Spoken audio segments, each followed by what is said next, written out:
gunaanadka ama xidhitaanka kulankan labada casho u socday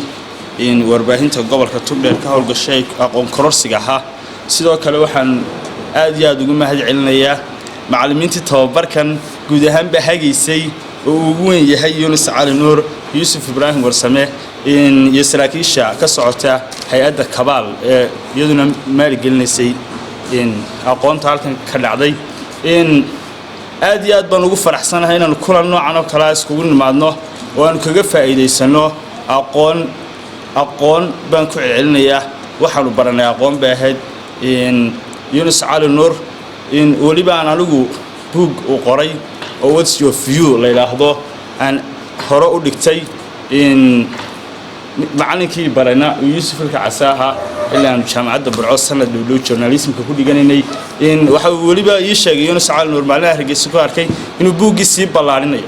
waxaan leeyahay bookgan oo soo dedejiyo in maxay haytay in inta markan ka imaado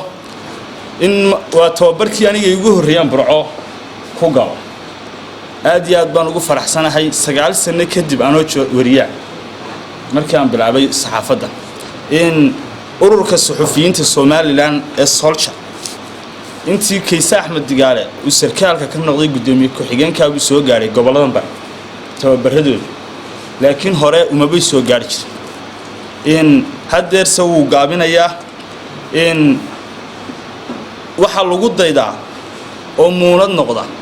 oo dadkiisa haga hadba ninka awrka ka horeeya ay socodkiisa leeyahay bariyahan dambe wariyaasha Soomaaliland aad baa loo xirxiray macnaheedu waxay ahayd in wariyuhu magac kuba si yeelanayo xaliganba oo laga sheekeenay in xarigaas in lagu dalaco oo heerka lagu gaadhana in waxaan u maleynayaa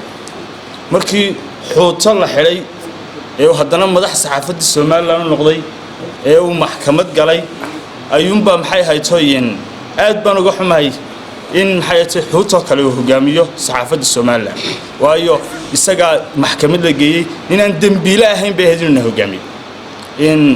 waa daliil aan soo jeedinayo guud ahaan Solcha waa sax ama khaldanaado ama saxsanaado laakiin inaan dambi gelin inuu hogaamiyo aan ku dayano ayay ahayd in Kaysa Axmed Digaalana sidku gobolada bari soo jaray waan uga mahad celinayaa dadaal la waliyo wad naasiti